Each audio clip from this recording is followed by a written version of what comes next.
Joining us now is a man who is a 3-time Defensive Player of the Year. Wow. Whoa. Isn't that crazy? That's a lot of time. That is a lot of time. 5-time first-team All-Pro, 6-time Pro Bowler, 6th-rounder. That ain't right. 6th overall pick probably is what it was. First-team All-Pro, 5-time Pro Bowler, crushing it for CBS once out of the 2 weeks. Right? He didn't go both weeks. Right. 1 week hot in CBS. Ladies and gentlemen, JJ White. Yeah. Let's go, Burnley! I'm going to come on this. I love coming once a week just to get my ego pumped up. This is great. Just read my stats once a week, pump me up, and get me through to the next week. So I combined yours and Jason Kelsey's. So you're a 3-time Defensive Player of the Year, Walter Payton Man of the Year, good human. Obviously, remember what happened with Houston. Yes. Yep. Hey, somebody had to do it. JJ said, okay, I'll be the person that's in the position. I don't need the award for it, but I will raise, $50 million? Right. Something like that. Way to go. 5-time Pro Bowler, 5-time first-team All-Pro, and then obviously at the Texans, a Cardinals legend. So, and he's going into the Texans Ring of Honor. Oh, yeah. That's right. When's that, next week? Yes, next weekend. Congratulations. How about it? Thank you. Now that you're just a basic-ass J.J. Watt, though, and not in any Hall of Fames or Ring of Honors, we appreciate you taking the time out of your day to join us. How's Burnley doing? Are we good? Are we winning? It's good. It's good. We had a 1-1 draw on Monday. That's a win. There we go. Soccer. Snooze fest. We got a point. We got a game on Saturday morning against Man United, so be sure to tune into that. It'll be a good one. Where's it at? At Burnley or is it in Manchester? It's at Turf Moor. It's in Burnley. So it'll be a good one. So do they zoom you in on the jumbo? Is there a jumbotron, and do they zoom you in to give a motivational speech beforehand, or how's your presence felt? You know what's fascinating? It's one of the biggest differences that I've noticed in my time watching the Premier League is that the game day atmosphere is so much different than an American sport atmosphere. Like the jumbotrons are much, much smaller, and the focus is so much more on the field. The fans are locked in. It's basically 2 hours on the dot from kickoff to the time you leave the stadium, and it's just all focused. There's no cheerleaders. There's no real crazy commercialism. It's very locked in on the field. So you're going to change that, right? You're a big American coming in, change that? Or what? Oh, yeah. I mean, if there's one way to ingratiate yourself to the fans over there, it's to just absolutely Americanize everything. So we need the inflatable. Yeah, those things. We need those with your face on it. Yeah. Welcome. Yeah. Yeah. We need the Colts mascot spinning his stomach around, like they do, like all those guys. The Philly fanatic. Yeah. What, What was AJ? that? AJ, what? You don't like? We've seen the Colts. The Colts, JJ, the Colts mascot has done some terrible things to Evan Foxy back there in the studio. No, that's the air blue. Yeah, that's the air version, AJ. Yeah, you don't understand. Yep, okay. There's numerous At a versions. Colts game on the field. Yeah, okay. Well, he sucked on, obviously. Evan Well, Fox. you've done some pretty horrible things to me, AJ, in 1 week on the show. So Thank you. forgiveness is key. How about that? Yeah, TJ. Remember that? I'll tell you what, Sack I of mean, wine.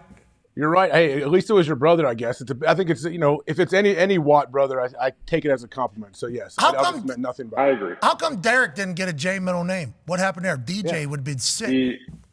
He has one. It is DJ. He didn't like it because of DJ Tanner from Full House. He was catching a lot of DJ Tanner from Full House. I mean, I don't know. Was the only He was 5 years old, and he was like, I'm not doing it. JJ, TJ, I'm Derek. I don't want to hear it. I absolutely love that. All right, let's dive into TJ. Obviously, TJ has a scoop and scored touchdown this past weekend. He's on pace for 34 sacks. What is it about him this year you think that you're seeing that maybe makes him different? Is he better than he's been? Is this the best TJ Watt that we've seen, JJ, in your eyes? I mean, he does look incredible. Yeah, he's very healthy. He's playing extremely well. He had a great offseason training. And he's got a guy on the other side that's playing incredibly well. He's got Alex Highsmith on the other side who is really able to take advantage when he gets the one-on-ones. He's also able to take some of those double teams off. TJ got doubled and chipped a ton in this game, so it was great to have Alex on the other side be able to take advantage. And obviously this play was a massive, massive play in the game. With Highsmith causing the fumble, coming around the edge. Go back to the beginning. Look at his get-off. He clearly had something here where he knew when to get off because he just flew past this tackle. Easy strip sack, and then TJ picking it up, taking it to the house. I mean, their defense scored – between TJ and Alex, they scored 14 points, and their offense only scored 12 points. Like, when you got two outside linebackers like that, the best duo in the league, What's he Pat's doing? a little similar to something that you've seen before in Dwight Freeney and Robert Mathis. Like that combo, like 1-2 punch combo. Oh, you're talking about these two guys here, honestly. That's high compliment. And I think, because I'm the Indianapolis Colts guy, and JJ was in the AFC South. And at the time, I think Dwight and Robert were talked about in high regards, but history, that not really chatted about much because Dwight Freeney lives on a golf course every single day. Robert Mathis has disappeared completely. So nobody really talks about either of them. But when they were humming, they were our entire strategy on the defensive side of the ball, JJ. Yes, they are. At the time, like you said, they were hyped up properly. They were incredible. They were the biggest thing. And as a pass rusher, I loved watching film of these guys.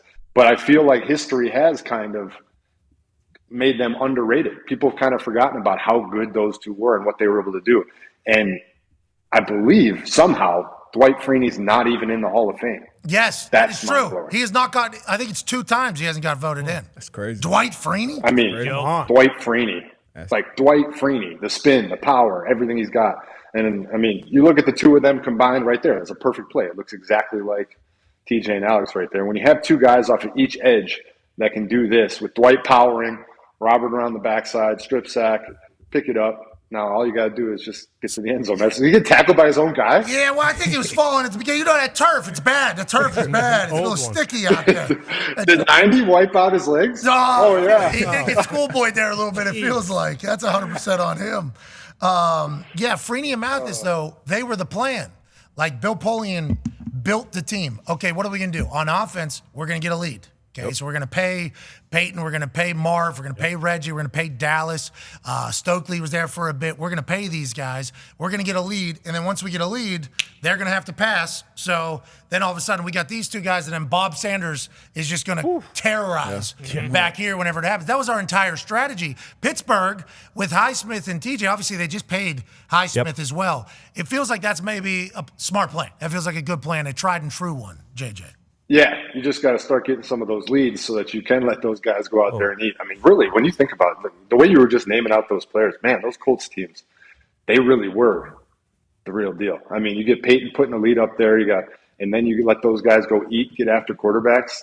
That's the dream right there. Oh, so you're saying if Pittsburgh was to maybe score some points on the offensive side, JJ, is that what you were saying? Yeah, I mean, it would help. It would help. It as a defensive guy, it does help when you can put some points on the board.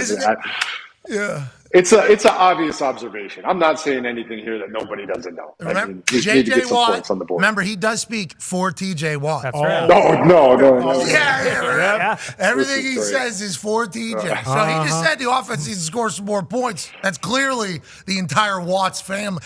Not DJ. No. Not TJ. No. The whole family feels this way. No, it's very obvious observation. You're a football pundit. But it does make your life a lot easier because you can just, right? They're going to have to throw. You know it. It's much more predictable all of a sudden.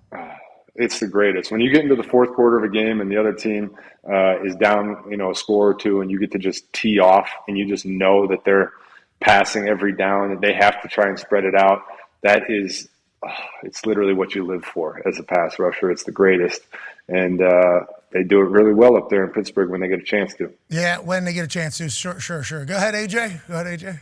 JJ, it was cool watching those clips with your brother and Highsmith and obviously Freeney and Mathis. How important is it to have complementary rushers on either side? Like one guy, if this guy's bowling, this guy's going to be speed rushing and vice versa if you're doing it the other way. I think a lot of times people don't, when they watch a game, they don't see all the games going on, especially out there on the edge between those two guys.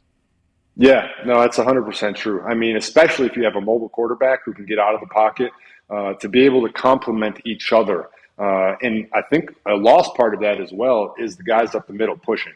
If you don't have that middle push, the big D tackles getting pressure up the gut, edge rushers, it's very easy for them to either get run by up high or for the quarterback to step up in the pocket because he has that type of space. So when you get that push up the gut, it really allows those edge rushers to do what they want.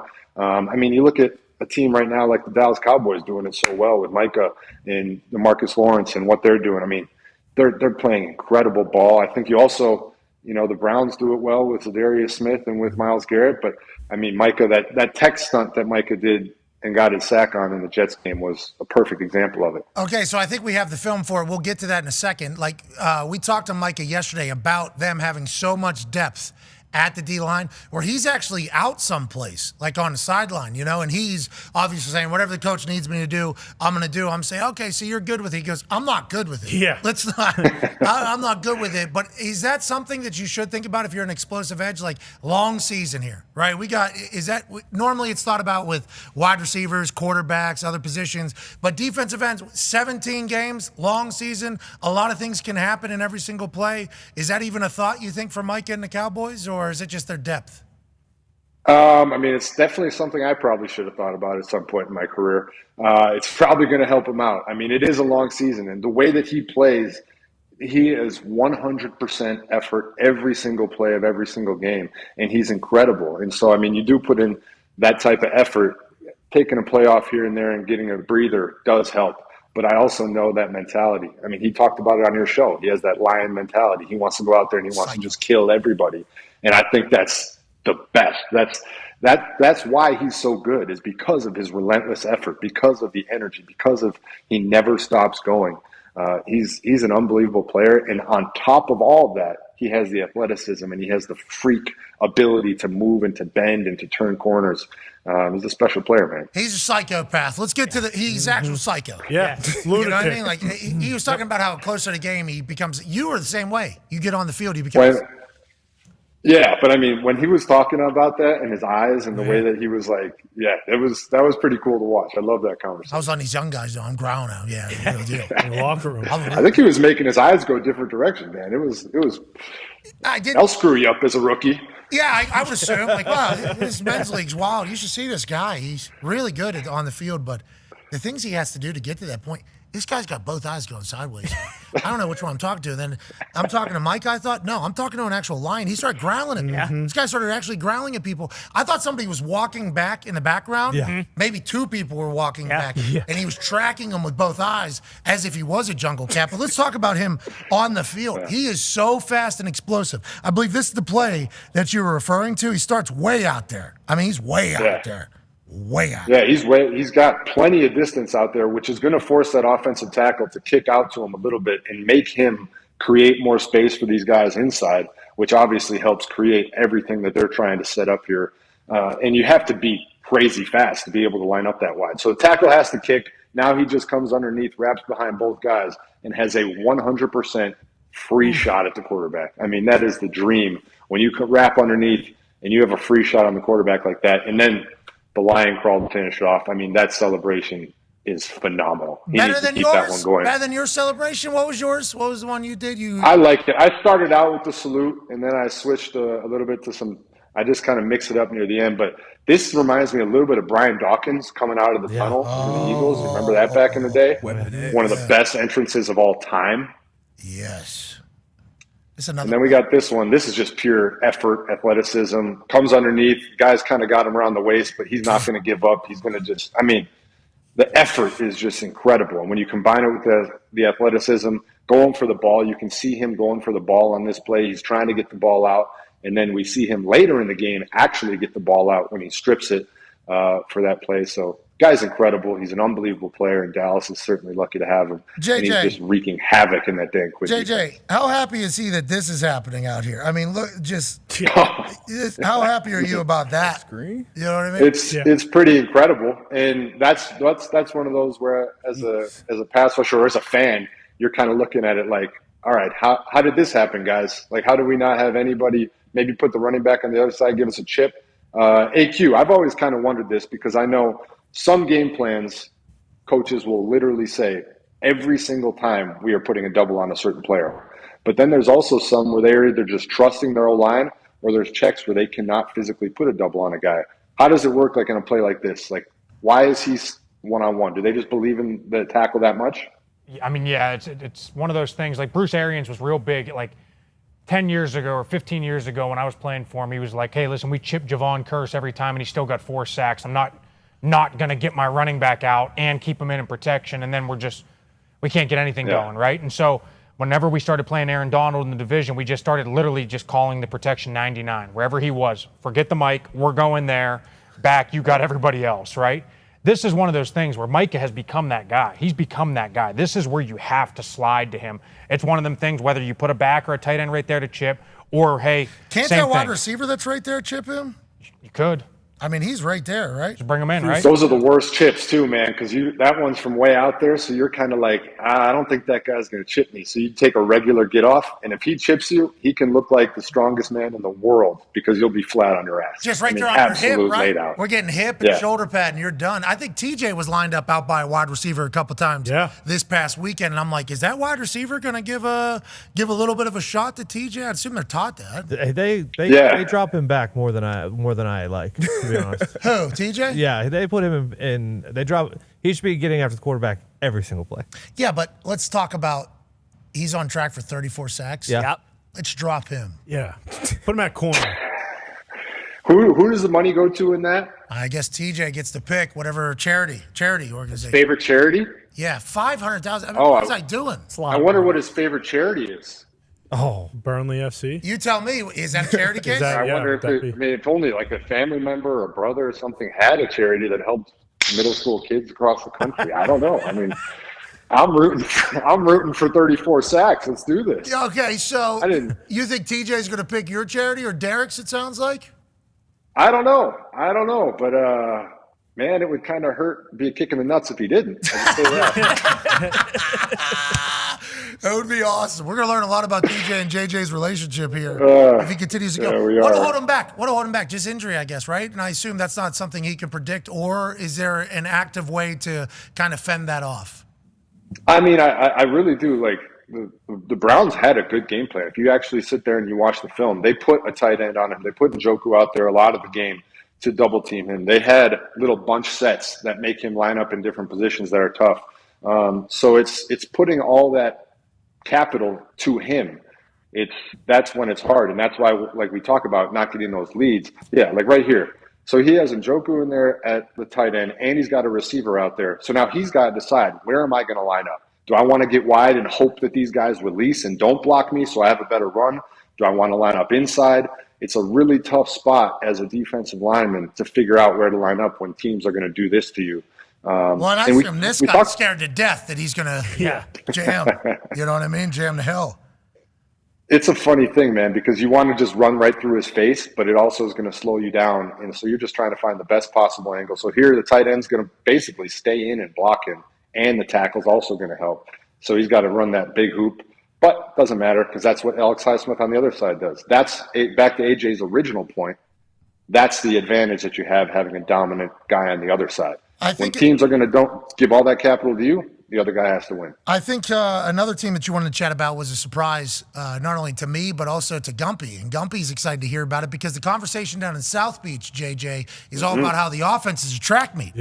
Hey, Tua's putting the ball where it needs to be. McDaniel is drawing up plays that are able to beat any defense. And Mostert, if you're going to do that, he's going to take it to the crib. Nobody's talking about the defense side of the ball. The only thing we chatted about was Christian Wilkins holding in, not getting a deal, and saying, okay, guys, I guess I'll play. I just missed all training camp, which is awesome. What you've seen, though, from them is something that you said we need to spotlight a little bit, JJ. Yeah, I think the Dolphins' D-line is underrated. I think their offense, rightfully so, gets a ton of the credit. But I love watching the Dolphins' D-line, the way they fly around. Obviously, Fangio down there has that defense playing well. But you've got Wilkins, you've got Phillips, you got Chubb. But when Phillips is out, who fills in? Wisconsin Badger, Van Ginkel. Here he is coming off with the long hair. Dedication to A.J. Hawk, I'm sure. Flying off the edge, getting chipped. Look at this, a chip from the tight end, which sucks. We just talked about it. Now you're around the tackle, just destroying around the edge and making plays. That's a defensive line. Van Ginkel's not even their starter. He's a backup, but coming in and playing that good when Phillips is out. I think between Phillips, between Chubb, between Wilkins, that defensive line deserves a lot of credit down there in South Beach. Gumpy, how do you feel about it, pal? We're not just talking about the offense down there being good. We're talking about the defense, the most important part of the defense, D-line being some game wreckers going. DeVinky is an absolute dog, and that was the best game Bradley Chubb has played in a Dolphins uniform by far on Sunday night. Those guys were playing good, and they put Mac Jones in some tough spots. Yeah, they did. So look at that, man. Going for the elbow. Yes, you hear that? It was like there was a climax of the story. Proud father. It really was. It's the best, man. When you break that corner and you have that shot and you see the ball still in his hand, it is just the greatest feeling. Oh, close. So close. Glorious. Nice block, Calvin. Well, what do you want him to do? So whenever you get chipped, does that, because he almost pushed him away from the tackle. Yes. You know what I mean? Like, does that, do you ever see any benefit from that ever? Like, So go ahead. I actually got a sack early in my career against the Steelers where I got chipped, and the chipper chipped me inside past the tackle. So the tackle was setting out on me. The chipper chipped me and actually knocked me inside to the B gap, and I got up and got a sack on Big Ben. It was kind of one of those roller coaster of emotions moments where I was like, son of a bitch, I just got chipped. And then I was like, oh, all right, here we go. And so I enjoy that very much. Yeah, so maybe it's a little bit of a gift and a curse there. And we did some research on the chip on this program. Yes, we did. When was the chip founded, Connor? Funny enough, I believe the chip was founded in the year 2002. It was Bill Belichick game planning for Dwight Freeney, and he said, we can't block Dwight Freeney one-on-one. We're going to have to bring in somebody and invent this chip block, as they did. Still not in the Hall of Fame. Wait. Dante's Wait. Not Dante. 2002? Yep. The chip block was invented? Go, look it up. It's journalism, bro. We're Read doing it it in right a now. book. In your face. Nobody in the history of football ever chipped before 2002. Never. Not once. Sorry. That's what the book says. Sorry. So argue with the book. I got to watch the film. I need to get out the film. Sounds like you do. Dwight Freeney still not in the Hall of Fame. That's right. Potentially had something created to stop him. Not in the Hall of Fame. That needs to be fixed. Go ahead, AJ.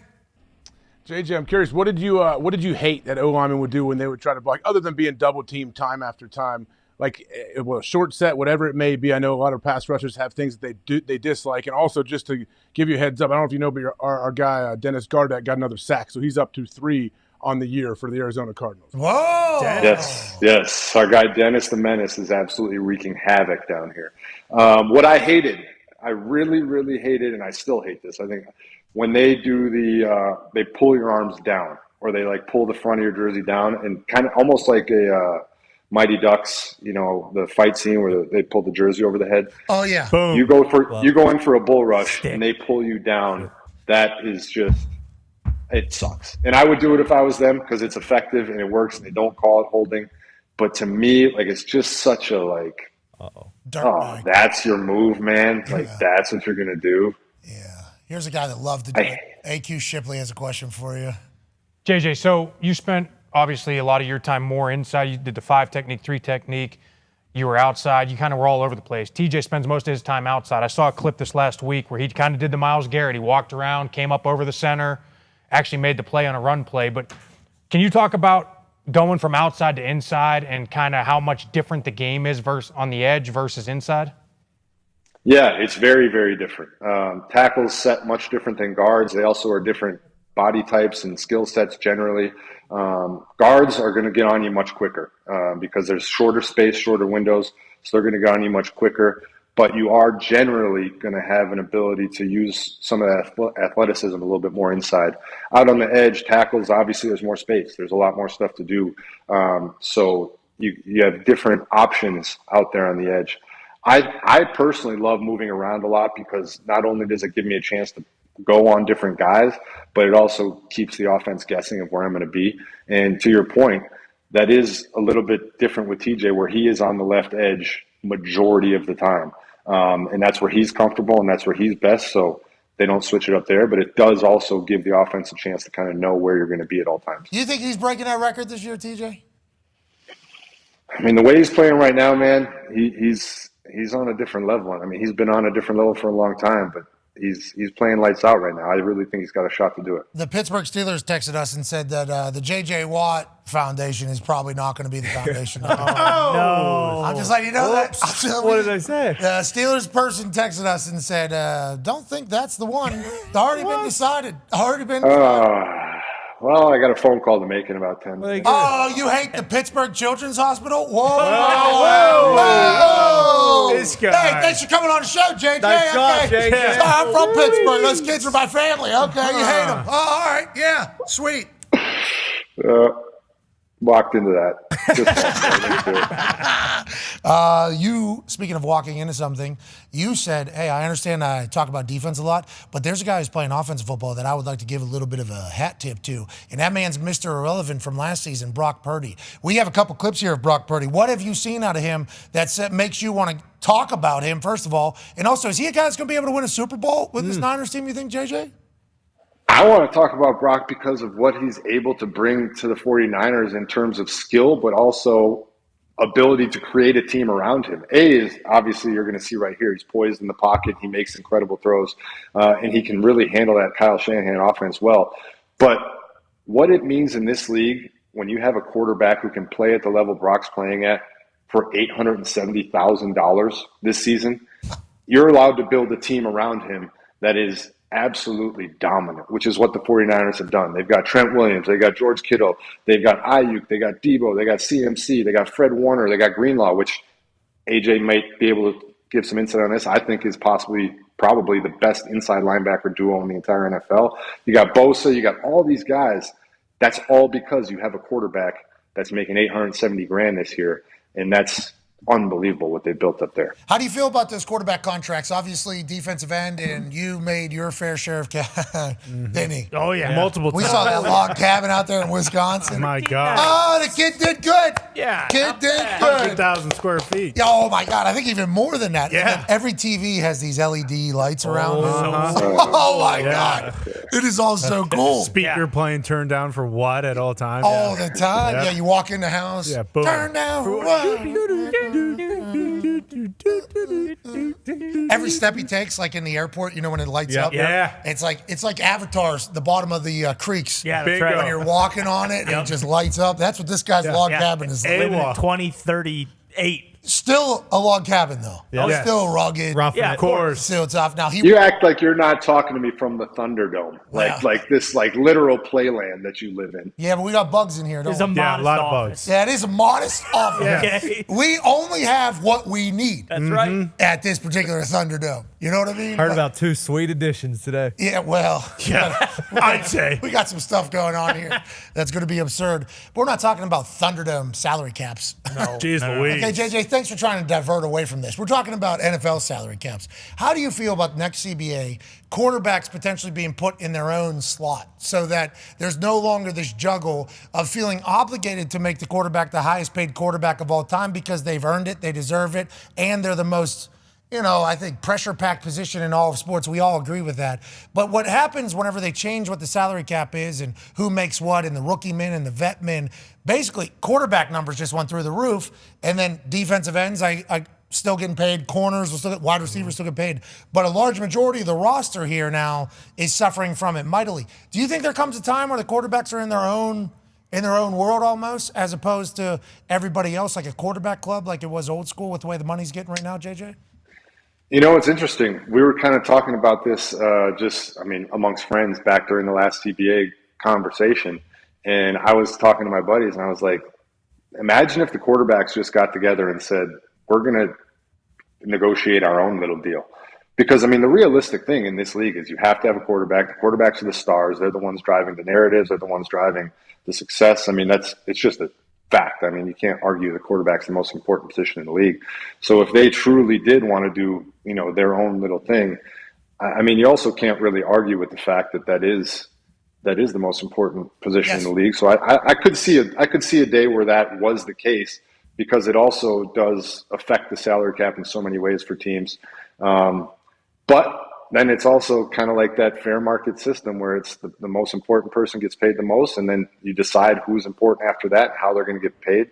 But I could see a day where that comes just because it makes easier logistical sense. It makes sense for everybody. And the quarterback club back in the day was obviously not beloved by the rest of the players. It was like Marino, Kelly, Elway, Favre, Aikman, and they had the quarterback club. It was actually video games and everything where they were making their own money. And then I assume somebody showed up and was like, you're kind of screwing everybody else. Yeah, you're killing us. But now we're at a different point. The money's much different now than it was back then. It feels like we're on the verge of that. And I think the business sense of the guys that are at the top too kind of understand how that could all work out. Yeah. And I think a lot of other players would be like, All right, thank God they're not in our salary cap anymore, in our salary pool. I think it's much. How do you decide? The hard part there is how you decide how it works, because obviously there's a handful of top tier guys. Yeah. And then there's obviously other quarterbacks that aren't necessarily in that top tier, but it's just logistically, how do you figure that out? You know, is it just they have their own salary cap system and it's automatic that the bottom quarterback is getting paid this much? I think it would be a tiered thing. You know how they put like grades on guys, like a 3rd round tender, 4th round tender? I think it would be like a tiered system with that money already figured out. Like, what's the next quarterback deal at the elite tier? We'll just say that's Right. what that is. Well, it's $55 million a year. Okay, well, that's what we're going to do. We're going to do that. And then the next one's like $60 million a year for the next person. Or you can have this $30 million, $25 million, and then if somebody else, I think it is. It's just its own world almost, I think. Kind of like max contracts in the NBA. Like if you're Pro Bowl each year, if you stay with a certain team, you can make a max. If you don't, this is your slot. Yeah, we talked about percentages of salary cap for specific positions. Yes. Like, hey, the max amount you can get is this percentage. Yes. I think they're going to do it because there's too much tomfoolery with the salary cap happening right now by some places, and then teams are end up with nothing. Like, they make rules to save themselves from future decisions all the time. Like Tom Brady, if he owns a minority share of the Las Vegas Raiders, he's not allowed to work for the Raiders. Did you know this? Obviously you can't play for him, but can't work. What do you mean you can't work for him? Not you can't even do anything? Not even allowed to be in the front office. They made that rule after Brady gets the minority share. Brady would not be able to play for a team if he owned a part of a franchise, obviously. But under new rules reportedly passed after Brady agreed to acquire the Raiders stake, Brady would not be unable to work for the Raiders if he held any team equity. If Raiders owner Mark Davis had been hoping to add Brady to his front office, he can no longer do so. And this is about the Front Office Sports article that said, like, hey, Tom Brady has not been officialized as an owner of the Raiders, and there is no time in the NFL schedule to make that happen. So they're delaying it. So people are saying, Tom Brady wants to play again. But then there's also a thought that maybe Mark Davis had these ideas for him. He's not allowed to do it. And I wonder, why would the NFL do that? And they're like, well, future issues we don't want to deal with. And it's like other teams we don't want to deal with. It's like the quarterback salary cap feels like something that a lot of the owners who aren't benefiting from it right now could potentially project out into the forward and want to change it. Anyways, that's a big time zoomed out conversation about something. I appreciate your take on it, JJ. Go ahead, AJ. Go ahead, pal. Staying somewhat along those lines, what about possibly working in the front office for an NFL team at some point, maybe even running for a political office? I know The Rock said he may run for president. You'd be a good VP candidate. I would imagine you two staying together would be pretty intimidating presence, I would imagine. But anything like that on the horizon? DJ and JJ. Oh, DJ I and JJ. appreciate that. Oh, I appreciate that. No, I like the hours, man. Like same with coaching. Like, I love coaching. I love working with players. I love talking ball. I love helping them improve. I love any way that I can help them. But it's the hours. It's the time commitment. Same with front office, with GM work or with anything in the front office. There's so much time commitment. I'm very, very fortunate. I played a game where you got to make a whole lot of money to chase a ball around for your whole career. And I'm very, very lucky that I got to do that. And it's now set me up in a position where I can pick and choose what I do moving forward.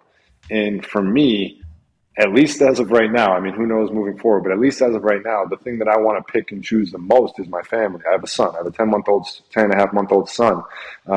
And so I'm very fortunate I can get to come on this show every Wednesday from my house. And I get to now, after I'm done with the call, go hang out with my son.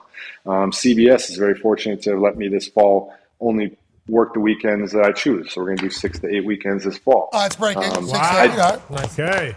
I didn't want to retire to immediately jump back into all full-time positions. Now, when Koa starts running around and talking and maybe driving me crazy, who knows? Maybe my thoughts on that change. I'm sure parents out there are like, take a full-time job, man. But for right now, I want to spend time with him. I'm loving every second of it. He's small guy?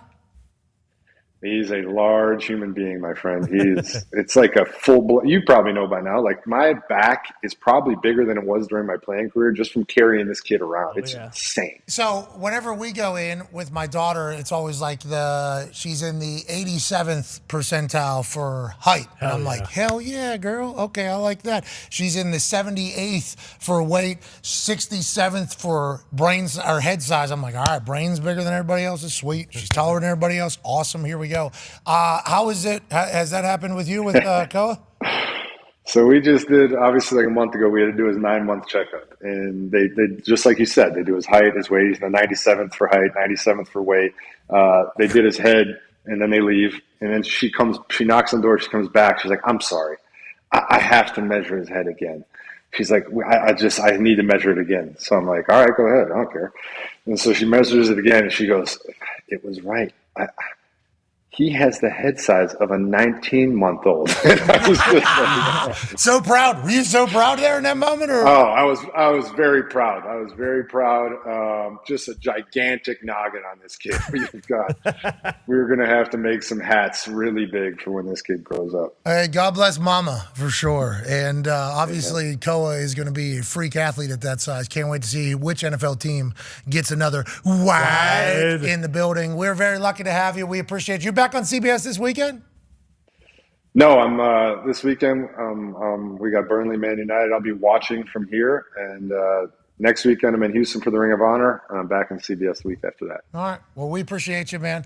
You're not in any Ring of Honors right now, so to hell with you. Yeah, true. Ladies and gentlemen, owner of Burnley FC. Is that right? Yes, that's correct.